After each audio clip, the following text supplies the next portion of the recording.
What is going on, everybody? Welcome back to the channel, man. I hope you guys are having a great week. It is currently Thursday at the time you're seeing this, man. So I hope you guys are looking forward to the weekend. It's March Madness, so I'm sure you guys are tuning into that. Today is the official start of the round of 64. So soak it in. It's one of the better times of year when it comes to sports, man. So I know you guys are going to enjoy that.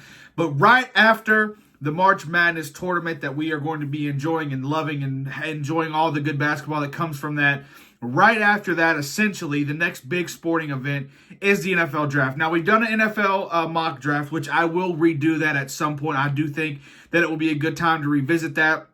I'm definitely going to do it differently. I had done it with terms of only every team on there only having that one draft to pick a player that they needed at the best position. And so it was a little bit wonky because, there was a lot of guys who were a lot lower on people's boards getting picked in the first round, but I did not preface the fact that I did it as if only one team had that one pick. So that one's on me completely. I'm going to try and redo that, a more realistic one, especially after now the free agency is cleared. We're definitely going to be updating that. But the purpose for today's video is specifically quarterback driven. More specifically, NFL rookie quarterbacks, the quarterbacks that are going to be up to be able to be drafted this April. I wanted to go through and I wanted to rank them. There are, I think, 12 quarterbacks that are draft available, draft ready, whatever term you want to say. They're available to be drafted. There's 12 of them. I only ranked 8 of them. There's a couple reasons for that. One, because I wasn't able to watch tape on all 12 of them. Obviously, I have a job. This is not my full-time job. I would love for it to be one day. And also, I'm not a quarterback guru. I've never played football a day in my life. And trying to find non-highlight footage of these guys, especially the lower-tier guys, was insanely hard. I refuse to try and just watch highlight reels because obviously that's your best plays. That's what your ceiling could be. And so I tried to comb through as many USC games as I could that was just the offensive plays, not highlight footage. I tried to do that with everybody, but there were some guys that it was just really hard to do. Be 100% honest with you. And I also don't think you guys really care about those quarterbacks, if we're being 100% honest. That's not the content that I'm trying to go for. The content I'm trying to go for is to give you guys who I think is going to be the top 8 quarterbacks selected, not in order, but of who I think is going to be having the best career. So that is the preface for today's video. I know some guys on here like Keaton Slovis from BYU. Some other guys I saw, the kid out of Western Kentucky, his name is escaping me right now. That would make 10, but I could really not find much film of those guys, let alone get my brain to spend the time watching it, if I'm being 100% honest. It was just not enough for me to be like, look, they're not going to be better than some of the guys I have in the top 8. They're not going to be better than the guys I have in the top 5. And if they are, then use this clip on Freezing Cold Takes to, flame me out. I'll gladly step up to the bat whenever I've been proven wrong. You know what I'm saying? Like, I'm not afraid to be proven wrong. This is coming from a fan's perspective. You guys know the rules. So let's go ahead and dive in, man. We're going to start from 10 to, or no, should we start from 1 to 10 or 10 to 1? Or it's not even 10, it's 8. We'll start at 1 and work our way down just because you guys know who's going to be the number 1 spot. And then, like I said, we'll work our way down and you guys will see how I've listed it. Feel like it's more surprising if we do it that way. So number 1. Caleb Williams. For obvious reasons, Caleb Williams seems to be this generational talent, somebody who is able to have a different feel for the game. He's obviously been compared to Mahomes, which is a very dangerous game when you are a young person coming up in sports. When you're compared to one of that game's greatest players of all time, and yes, Patrick Mahomes has already earned that kind of title. He's not the greatest, but he's one of the greatest of all time to ever step foot on an NFL field. And so whenever you're being compared to somebody like that and you haven't even taken a snap, it is a slippery slope.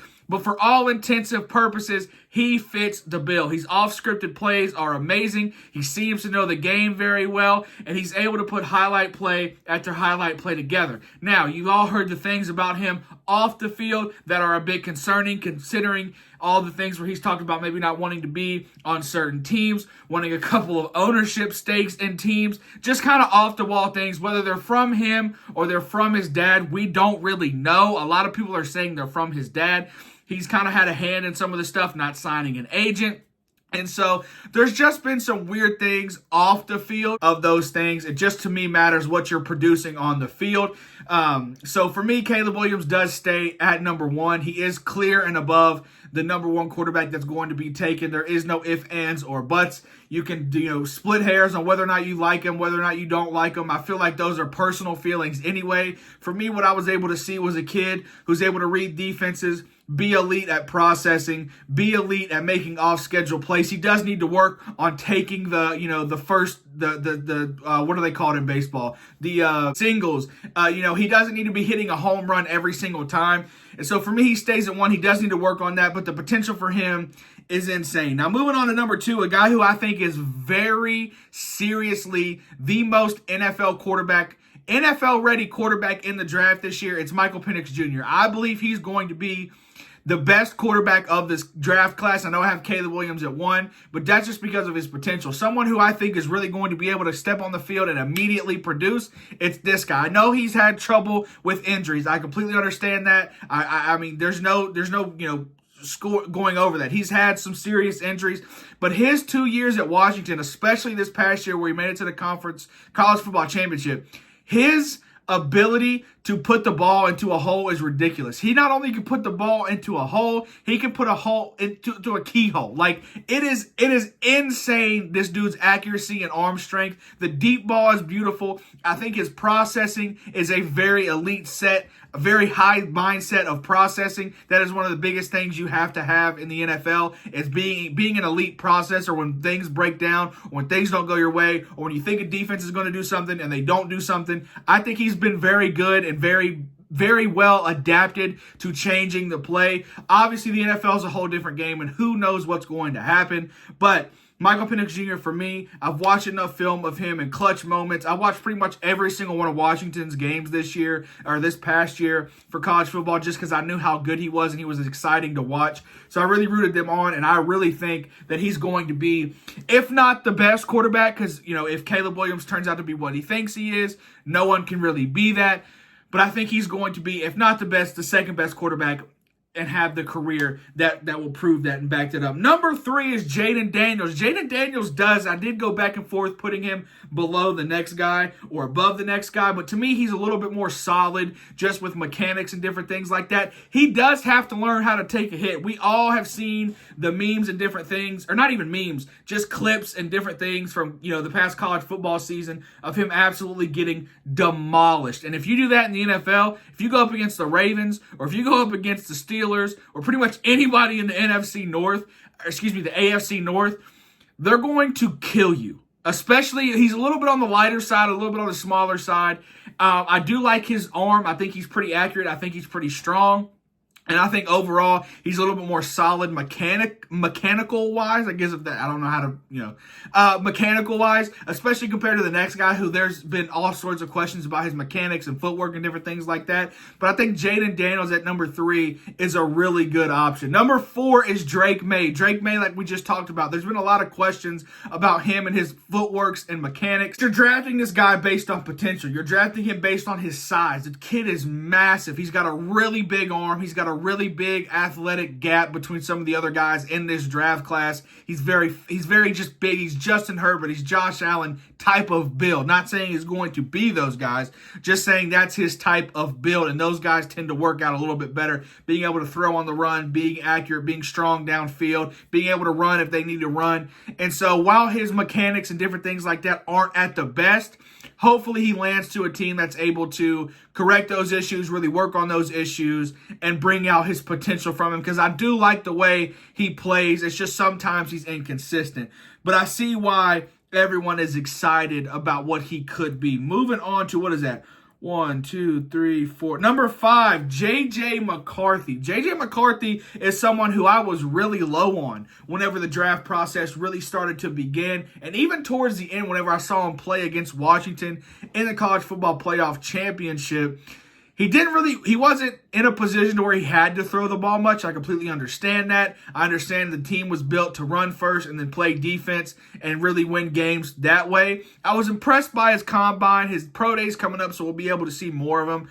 He's definitely not above the guys I have above him. I'm not sure why people are saying he's going to be drafted. Teams are going to be trading up for him in the top 10, especially a lot of teams like the Vikings have been mentioned to be trading up to get this guy. I'm not sure that's necessary. I do think he could go in the first round. That's not out of the realm of possibility. Nothing's out of the realm of possibility in the NFL. We just saw what happened with the Pittsburgh Steelers. So nothing is out of the realm of possibility when it comes to the NFL. But trading up to get him, I just don't see that as plausible. I don't think anybody that is going to want to use draft capital to move up to get this guy. I don't think he is a player who needs that. I think he's going to be available when your pick comes around. I think he's going to have to show a lot of people that he can throw the ball. I think that's one of his biggest kind of question marks on him. We know he's athletic. We know he's fast.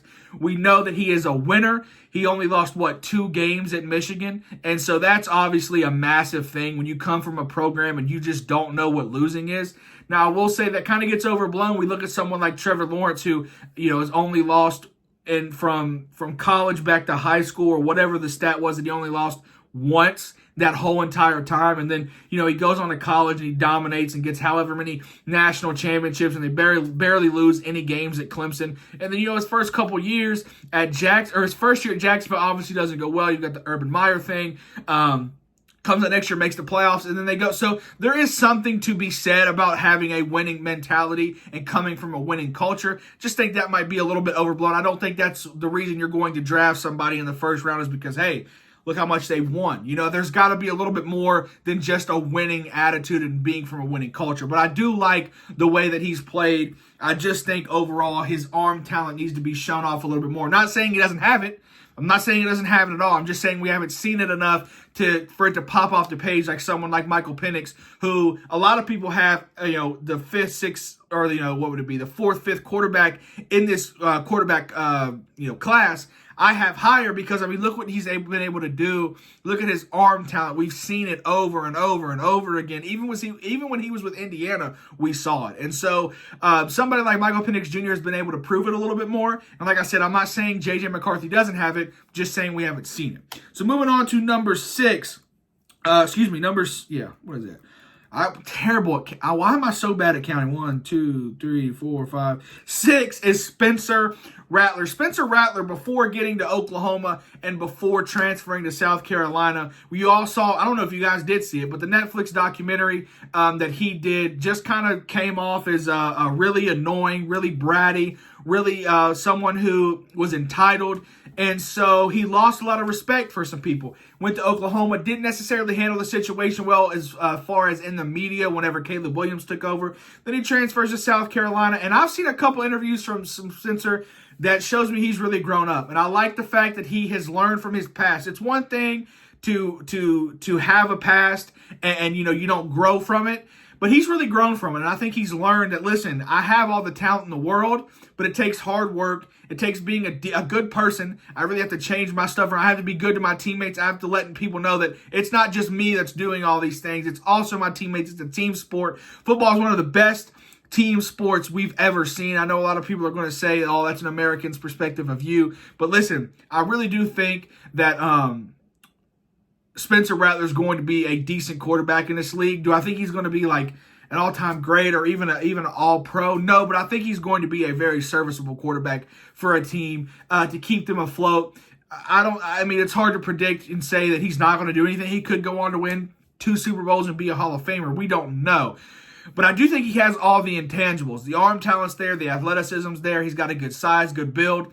And so for me personally, I do think he's going to be a good quarterback, but I have him that low just because of we didn't see as much production from him that we thought he was going to have when he came in from such a young age and had that talent. Moving on to number 7 is Bo Nix. I'm not really high on Bo Nix.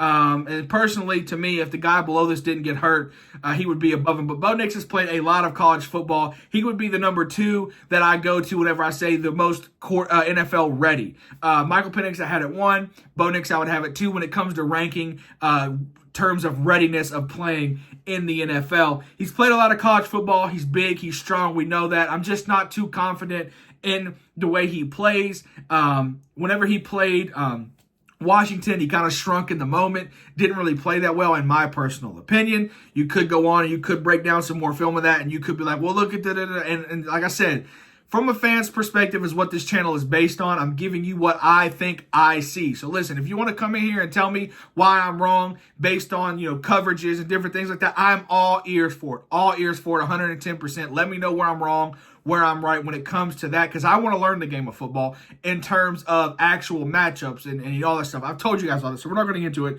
Not a big fan of Bo Nix, but he's definitely the second most NFL quarterback ready. And then the last guy on this list is Jordan Travis. Listen, I know Jordan Travis suffered a very terrible leg injury, and the Florida State Seminoles were pretty much in the headlines for not making that CFP number 4 spot. As they were undefeated. I understand all of that, and it sucks for them. I know we're all over that topic, but Jordan Travis was playing some elite football.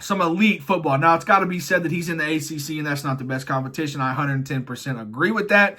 But when he played even some teams outside of the ACC, he played very well. And I really do think this kid, if he comes back healthy the way that he was playing at Florida State, is going to have a real shot at being really good. But since he had such a gruesome leg injury, listen, man, it's hard to come back from any injury, let alone something that gruesome. It was just pretty nasty, pretty gnarly injury. And so for me, that's why he's the last quarterback on this list. Technically not last. We talked about it. There's some other quarterbacks. But you guys only care about these guys. Let's be honest. And so those are my quarterback rankings for this year's NFL draft class. Let me know where I'm wrong, where I'm right, where you agree, where you disagree. And I will catch you guys on the next video. Peace out.